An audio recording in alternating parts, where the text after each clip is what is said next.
Welcome to the Pennsylvania Department of Education's Office for Safe Schools Climate Survey webinar.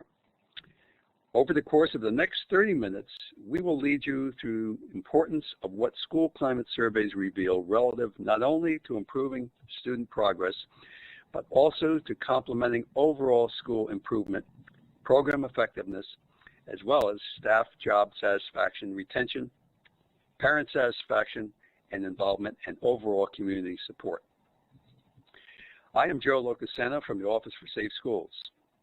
You will also hear from Pamela Emery from the Office for Safe Schools and Jay Wasser, our technical advisor and support for this project.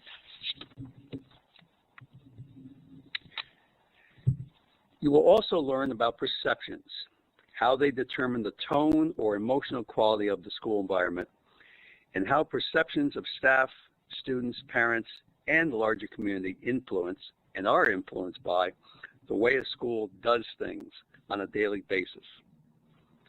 And it has been said that a culture, a way of doing things driven by values, practices, and beliefs, is more difficult to change than are the perceptions of the people within the organization.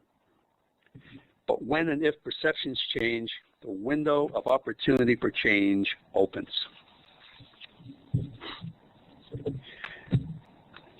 We can think of this quality or character of the organization, in this case the school, as the sum total, a total of the attitudes and behaviors in that particular organization. These attitudes and behaviors can be elicited by school policies, procedures, practices, and even the physical environment itself. Also, staff interactions with peers and with students are factors making up the climate of a school and the district itself.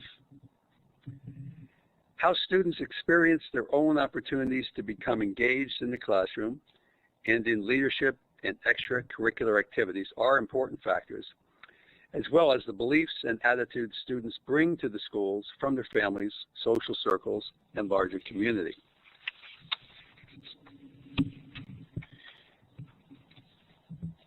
It has been said many times over that changing what people are comfortably used to doing on a day-in, day-out basis over a long period of time is extremely difficult, if not impossible, especially if everyone else around them is comfortably doing the same within that particular institution, and schools are no different. This said, one sees how comfortable habits or collective ways of doing things shape a school culture.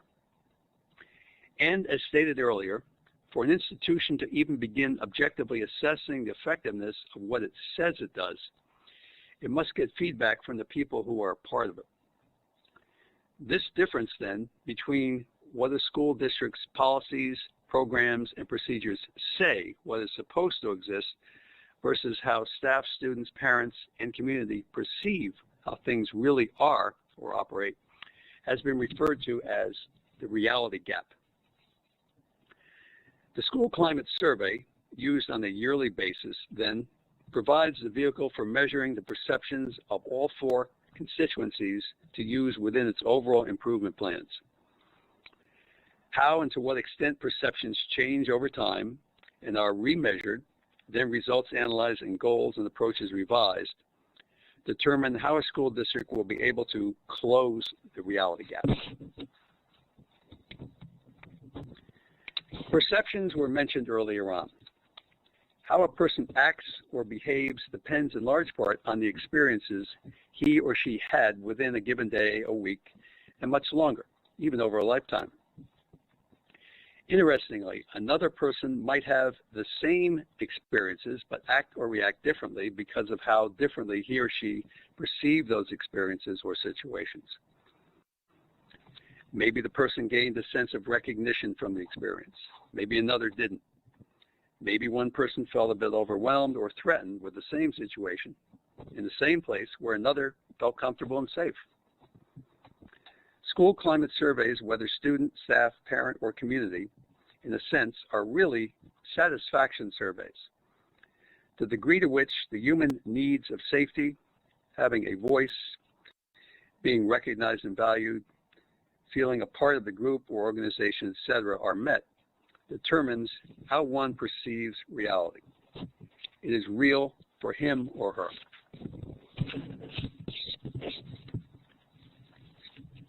The results of a recent study, 21 urban high schools in California by John Schindler, confirmed a strong relationship between the quality of school climate and academic achievement levels. Although impractical here to enumerate all the stated practical implications of this study, it's important to note a few. Number one, quote, if we do not make fundamental changes to what we are doing, why would we assume that we will get substantially different results from what we have to date? Number two, it appears that starting with a clear sense of the health and function level of the school is necessary to accurately diagnose what is and is not working. And three, consistent with previous research, the findings of this study suggest that all areas of school performance are interdependent. Therefore, every neglected or dysfunctional area of school performance is dragging down the larger effort to promote school achievement, unquote.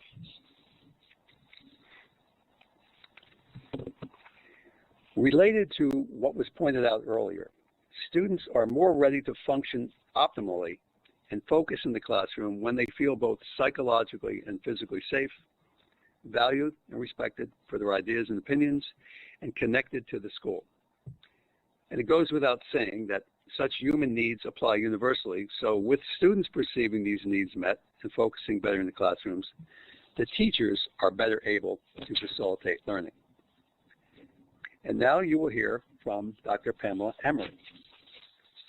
Achievement is not only measured by hard data such as classwork, quizzes, and tests, it is also affected by how the student experiences and or perceives the school environment and all of the people in it. Regularly utilizing the student versions of the school climate survey for the purpose of measuring and moving perceptions in a more positive direction also has large benefits for all stakeholders, school staff, parents, community, and students. Think back again to the relationship between the quality of school climate and academic achievement levels on slide 6. Just as measuring and utilizing the perceptions of students on a regular basis to effectively implement improvements in what a school or district is already doing, giving attention to the collective attitude of the teaching staff is just as critical. Here is an interesting thought to consider. For 180 days out of the school year, students go to school. For the adult staff, they go to work. The school is their workplace. It is important to stress that by measuring school climate, the workplace climate is also being measured. Teacher job satisfaction directly affects student engagement, learning, and functioning. Often, educators have been heard to say, if we didn't have classroom distractions or problems, we could actually teach. Such words continually give credence to the idea that if both the adults and the students in the classroom perceive their needs as measured in the school climate survey are satisfactorily met, then both groups will function at their very best, and over time, this will affect and be reflected in the attitudes of the parents and larger community, the latter two having their own respective versions of the school climate surveys as well. The studies listed here are a brief representation of available studies demonstrating the relationship of a positive school climate to student achievement. The resources listed here are just a few of the many that support the importance of a positive school climate. These and other pertinent resources will be listed on the PDE Office for Safe Schools website for your use. The PDE Office for Safe Schools surveys were developed by the American Institute for Research and the Alaska Department of Education. 3 levels of student surveys are available, as well as a staff survey, parent survey, and community survey. Each survey is also available in Common Spanish and are available in a print version. There are 4 domains that the school climate surveys measure.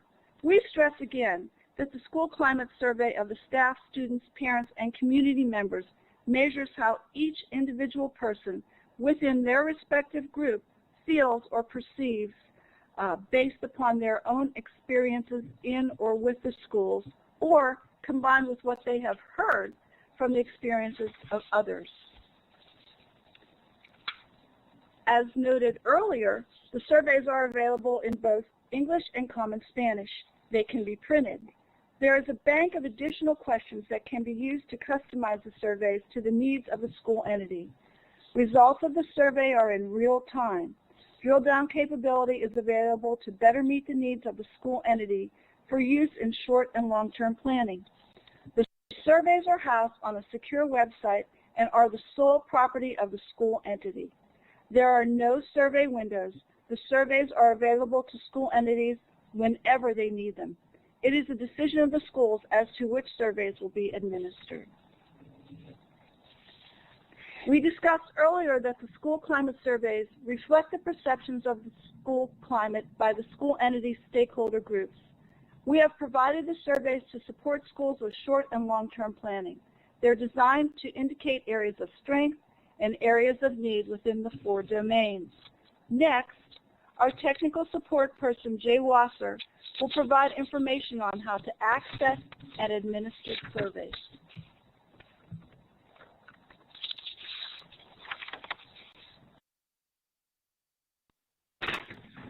Good morning. My name is Jay Wasser. I am the developer and technical support person associated with this project. Today, I will demonstrate the site's functionality and show you many of the features and reports now available to you.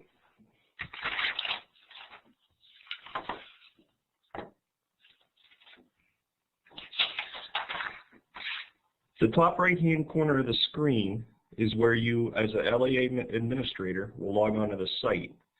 If you do not have your credentials, please contact me by way of the contact menu item right here, or by way of the information listed on the final slide of this presentation. Before we log into the site, I would like to explain the invitation code used for the survey respondents. Each of the 6 types of surveys that was mentioned previously can utilize or will contain their own unique invite code. This code will be displayed on the Manage All Surveys, which I will show to you momentarily. And it is created after you have completed all steps when adding a new survey to the site.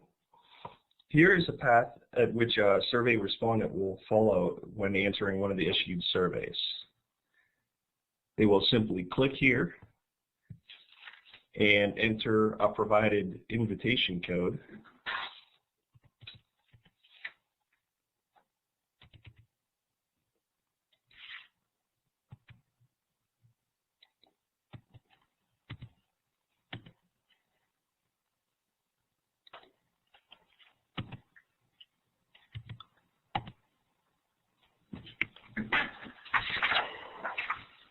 I seem to be experiencing a problem with the keyboard. It does not seem to be typing.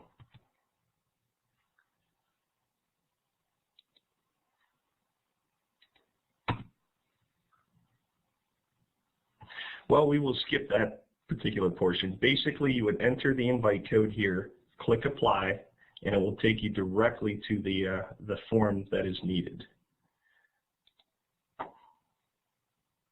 I will now log into the site.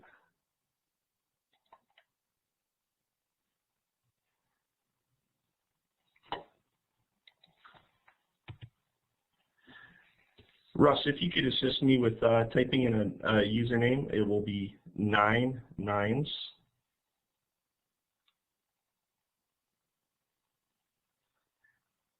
Thank you. And the password actually is the word password, all lowercase.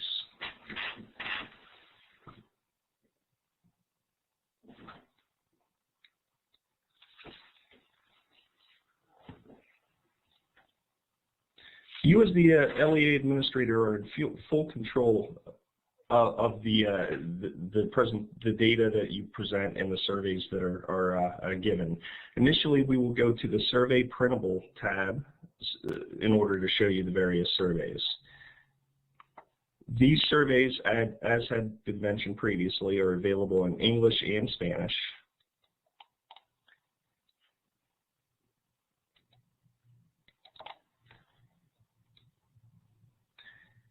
Items 1 through 6 are basically considered the core questions. These particular sets of questions are initially what is provided to all users when they take a survey, but you also have the ability to add and append additional questions, and those you can review from items 7 through 12. You simply just click the download arrow, and it will be presented to you via PDF.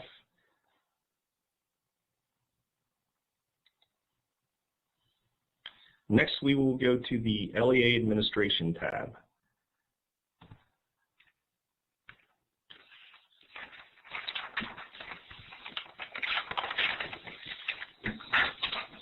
This is your main action area. From this tab, you can add, edit, delete, and copy surveys.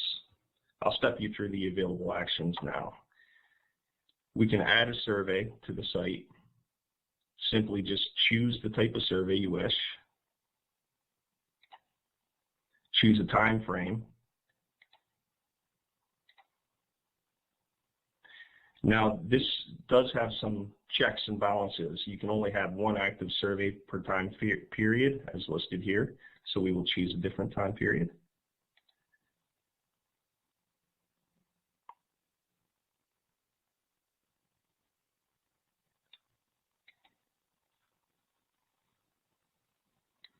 It appears as though this is a demo account that multiple people are utilizing, so they probably have added multiple surveys there. I'm going to try a parent guardian. Okay. This is the section where you're able to append additional questions by categories. The following categories are available to you: drug and alcohol, violence, bullying, climate, and truancy. You can simply select the particular question you wish to append to the bottom of the bank questions. Choose to slide it to this particular category column. We'll select a different type. Append that one. And you're also able to sort these add-on questions at the bottom of your survey. Finally, you would click Finish, and that survey would be added to your list here. Some of the filtering options available to you is to show or hide closed surveys past their point of collection. You can filter by survey types, and you can also filter by the particular year that the survey was collected within. After you've added the initial survey set, let's say you go with all 6, and you've edited them and added additional questions, rather than adding a new one each time, it would be much better for you to copy the survey. That function will maintain all those additional question sets that you have already added from the initial ad, give you a standard baseline. You would just simply set the new time frame. Oh yeah, this particular group, the 3 to 5, was closed out. So I will copy a parent guardian, set the new time frame. As you can see, if you had added additional questions, they would already be listed for you there.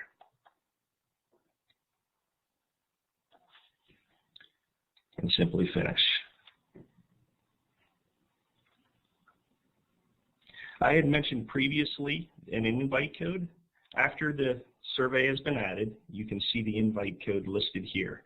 This is what you would distribute to the particular group, be it students, staff, or parent, guardian, or community. You can either just simply pass out this code, or you can utilize another feature that we have for you called Generate Brochure. This is a printable page that includes that unique invite code. You can also copy and paste from this window and put it into a Word document manipulate it and formulate it however you see fit.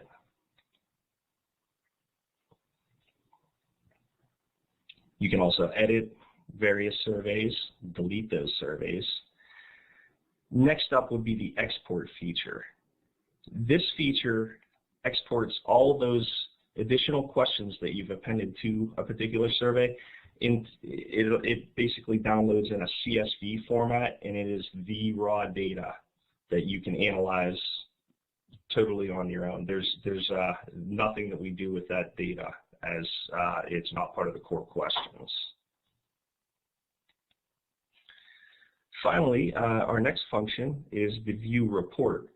This is that real-time drill down report that was mentioned previously. I'm going to pull up the staff climate from our piloting time frame, which was 12/1 to 2/28.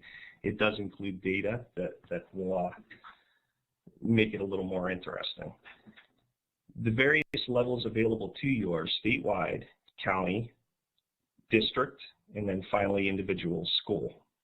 We'll review the statewide for this presentation.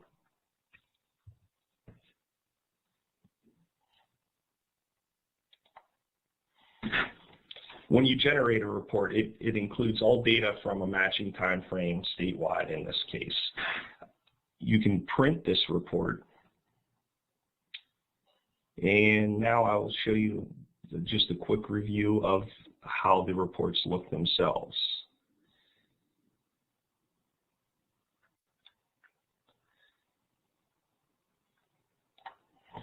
Pay particular note to this particular group, A through F, as we have some graphs built upon that to expand the display here.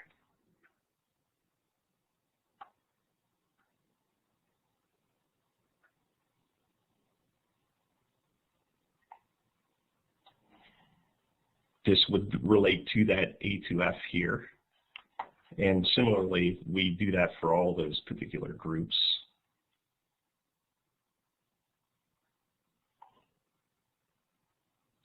And finally, on the bottom of this report, it was mentioned previously that we had utilized air-developed domains. Well, what we have done is included all those domains here from the various surveys to really kind of pull things together to give you I guess, a top-level view of how that particular reporting period compared across the entities.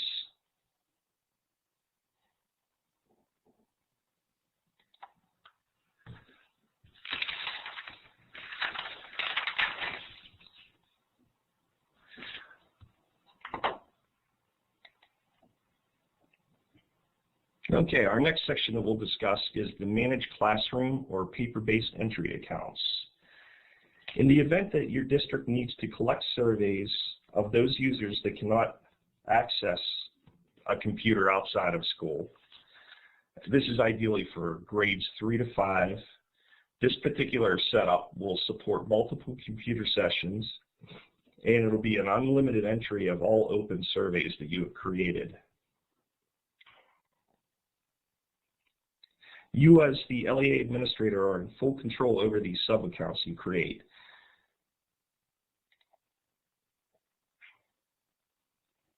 Some of the functions available to you from this particular setup is manage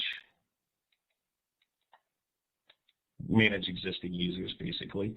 You can change the passwords.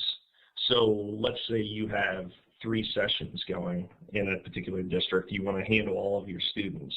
You can set up a computer lab and just put sticky notes across the board telling users to utilize the test username that is right here, set up an initial password. After that session, you can reset the password so that these end users don't take that username and password and access it outside of school. Reset it to a new one, run a new session, and you could conceivably collect all of your surveys in this format. In the event that this particular test account gets locked out from bad login attempts, you can simply unlock here.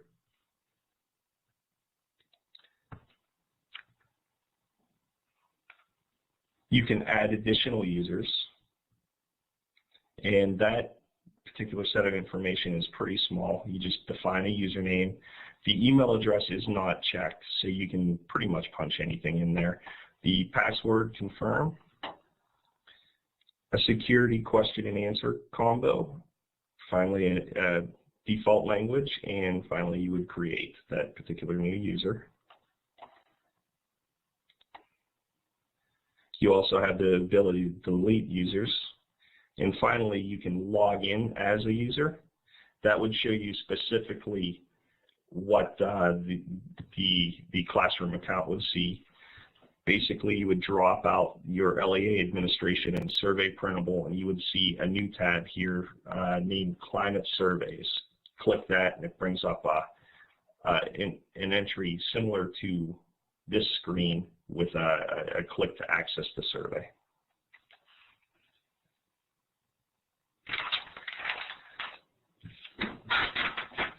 We hope to put together a FAQ from the site based on your feedback from this presentation and your initial view from utilizing the site, and hope to integrate all of your questions into this FAQ.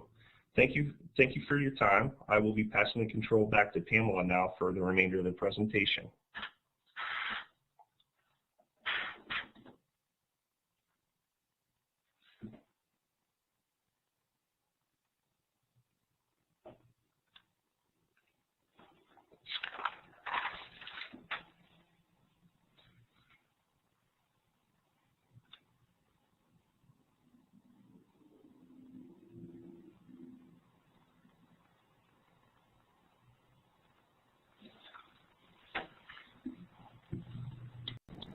School climate can be changed. The best way to review the school climate data is to create a plan based on the data from the school climate surveys. A thorough analysis of both aggregate and disaggregate data should be conducted. In order for the school climate survey data to be considered as a part of short and long-term planning, it's best to re-administer the survey at least annually. Schools need to develop an action plan regarding how they will examine and interpret the data and share the results of the data that is collected through the surveys with all stakeholders. It is recommended that a data team be established for these tasks. The team should be representative of all stakeholders. Both general data and specific data should be reviewed. The survey tools will allow users to develop graphs and other pictorial representations of their data. In the action plan, key people need to be identified as those responsible to initiate, implement, and monitor each intervention. End dates should be established, and the team should be reconvened to reveal goal progress for each goal. When the collected data has been analyzed, those goals for areas of need should be established, as noted earlier. In a case where there are multiple areas of need, the areas should be prioritized from the greatest to the least, with the areas of greatest need targeted first. Only 2 or 3 goals should be set. Goals should be able to be measured. For example, if an area of need is low student support, providing a means to better support students, such as establishing a student tutoring model, may be established as a goal. In this goal, the number of students who are being tutored, their baseline grades, and their end grade after tutoring, perhaps a semester, should be measured.